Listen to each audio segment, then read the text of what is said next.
In a new episode of her podcast, conservative political commentator Candace Owens spoke with rapper M.I.A. M.I.A., who has received criticism regarding her commentary on the oppression of the Sri Lankan Tamils and Palestinians in the past, questioned why some celebrities can talk about politics without backlash, while others cannot. Let's watch a clip from that interview. If you leave race out of it, you're not a woman, so you can't talk about it. You're not a man, you can't talk about it. You know, like that sort of easy to kind of shut down the thing is affected culture in how artists work, you know. Like I see the newer generation suffering with this point. You know, a lot of the people that I work with or come across, they always say, oh, but I'm a white male, so I can't touch this subject. You know, they say, well, I'm a Chinese person, so I have to do this. And I'm a da-da-da. And that sort of box building, you know, is really interesting to me. Just giving people power. And it's crap, because what's interesting is I'm a Black woman, and yes, so you're I a was Black not woman, allowed which is why to say. Why I wanted to bring it up, to be like, you know, having been on this side where it's very confusing. Like also my dad's book, when he talks about monetary exploitation, he's not talking about monetary exploitation of Indian people specifically. It's like, no, globalization and the globalist system is everyone, you know, includes everyone. So many liberals were particularly, you know, unsurprisingly frustrated here. M.I.A. is someone who has been identified, I think, broadly with liberals on the left, if only because she is a hip hop artist with a very popular song you probably remember from, I don't know, back in, let's say early, like mid-10s. What is her song? The one with the gunshots Yes, in it? I thought so. Okay, I do like that song. Everybody liked the song back in the day. Okay. It was in Slumdog Millionaire. I never saw Slumdog Millionaire, but that feels right. Okay. So what was fascinating to me about this conversation, that there was all of this backlash, including around some comments that she made about how Beyoncé is allowed to talk about politics. Beyoncé was allowed to have the Black Lives Matter performance at the Super Bowl, but she wasn't allowed to talk about something like the Syrian crisis. I see. Because Beyoncé is Black. And so a lot is going on here. On one hand, I think that she's right, that she's not allowed to talk about Syria. There are taboo topics, but it has less to do with Beyoncé being Black and M.I.A. being Sri Lankan, and more to do with the fact that there are taboo topics that Beyoncé would also get in trouble with for talking about. So this was a conversation more broadly about whether or not celebrities are only allowed to be celebrities and only allowed to access power and privilege, the cover of Vogue, et cetera, as long as they keep their politics within the bounds that are decided by the gatekeepers in this country.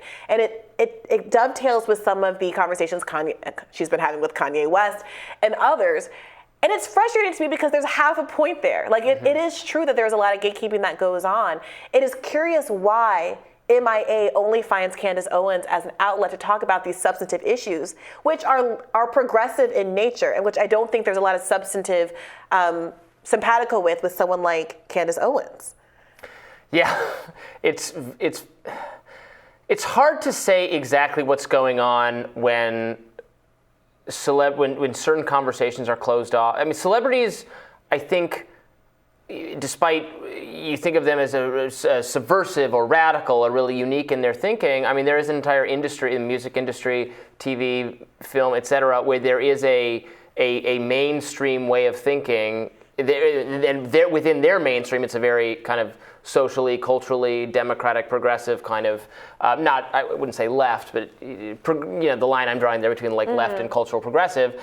And in that, but then a consensus can form, like with Ukraine, the consensus has just formed that what celebrities do is signal absolute 100% unquestioning, unthinking loyalty to the idea that we should fund Ukraine for as long as necessary. They all want to do a photo op with Zelensky. Zelensky is the most historic and heroic figure. He got to be in Vogue, right? He gets the magazine treatment. So that's what they decide, and it's kind of, it's not exactly like that's it's not like 5 people sit in a room and decide exactly that No. This is what you get to talk about. It's more confusing and diffuse than that, but it does, once it's crystallized, it has something to do with demand, obviously. They're representing the views of what people who listen to them want to hear or what advertisers think they want to hear.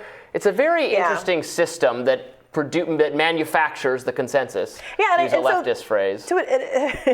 So to some extent, I think that Candace is right to point this out. On the other hand, I do think there's a lot of what happens on the right characterizing this as, I think, a very specifically partisan issue as opposed to something that comes up all the time. So Me Too was once a fringe movement. The idea of being able to call out people like Harvey Weinstein, who are now proven to have had a whole pattern and practice of abuse for decades. This was a liberal left industry that was silencing his abuses, and people felt like they couldn't speak out about it. Now the pendulum swung in the other direction.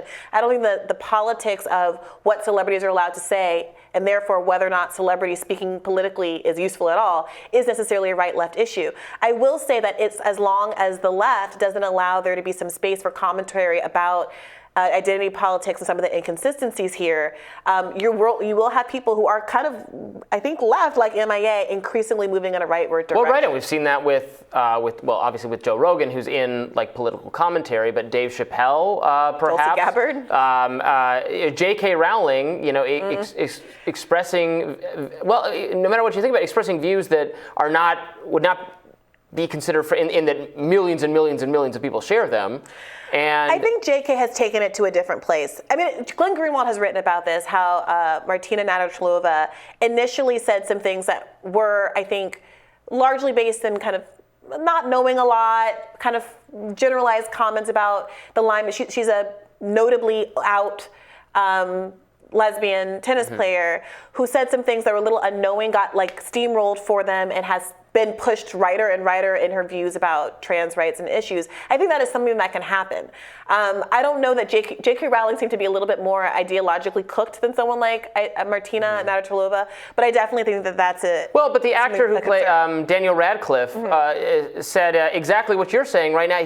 Because he denounced her recently, or he said that not everyone who worked on Harry Potter, was part of Harry Potter, shares her views on this issue, and I'm thinking, of course they don't. What was there an expectation that everyone who helped produce the Harry Potter film franchise would have identical political or cultural or social views? That's so weird. But don't you think I feel like that statement was more about him constantly being asked questions about whether or not he agrees with J.K. Rowling, and the fact of having stayed out of it 10 years since the last movie was made for this long, speaks to, I think the cultural pressure is for him to weigh in. And that is true. I think I don't know why he couldn't just say, yeah, I disagree with her on that, but I owe my entire career to her, so I'm grateful to her. He doesn't. Why does he have to say that? He said, I agree with her on that. Why does he also have to bend the knee and No, I went a little further into the harm she's propagating, et cetera, et cetera. If that's his belief, why can't he say that? Well, are you trying to subject him to another social pressure to say exactly what you would like him to say or to stay out of it? I'm saying you couldn't get me to, if I was in his position, you could torture me over hot coals before you got me to denounce J.K. Rowling. If I was the actor who plays Harry Potter. Wait, but why? Because he owes her everything. I don't know. I for example, owe Glenn Greenwald a lot for being hired out of my law job to The Intercept. I owe. Well, I would never expect you to denounce him to the. Well, no, but I think he likes this about me, would be willing to disagree with him publicly and mount whatever criticisms that I think were right and fair in any given moment. And I don't think that's the same as denouncing a person or somehow being ungrateful. But I think that the point that you're making right now is an important one. There are social pressures that swing in a lot of different directions.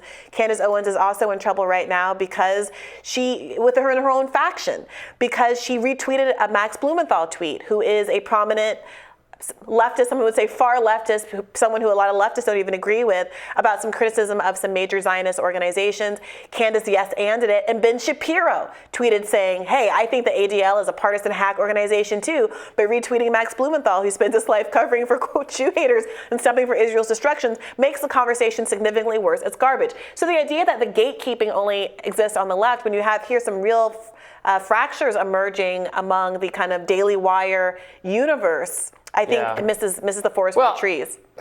I don't know. I literally don't know who Max Blumenthal is. I don't know who any of his views are. This is a you lefty kind of We should have him on. squabbling. That'd be fine. I don't think it is at all what Kanye has now repeatedly said and doubled and tripled and quadrupled down on is really vile, and I think Candace should probably stop covering for it. And I'm glad to see Ben Shapiro having a little bit more substantive pushback on it. This one isn't about Kanye West, and what's so interesting is that Candace got away with a lot of their relationship with Kanye West without having this kind of pushback from Ben Shapiro. So it's interesting to see where the lines are. Is it about her palling around with someone who's making explicitly anti-Semitic remarks, or is the line that Max Blumenthal, a Jewish man himself, is making these criticism of, kind of like explicitly Zionist lobbying groups, et-cetera? So I don't know. I think it's an interesting cultural moment to continue to follow and parse. Seems like the Daily Wire holiday party will be very interesting. We'll have more Rising for you next.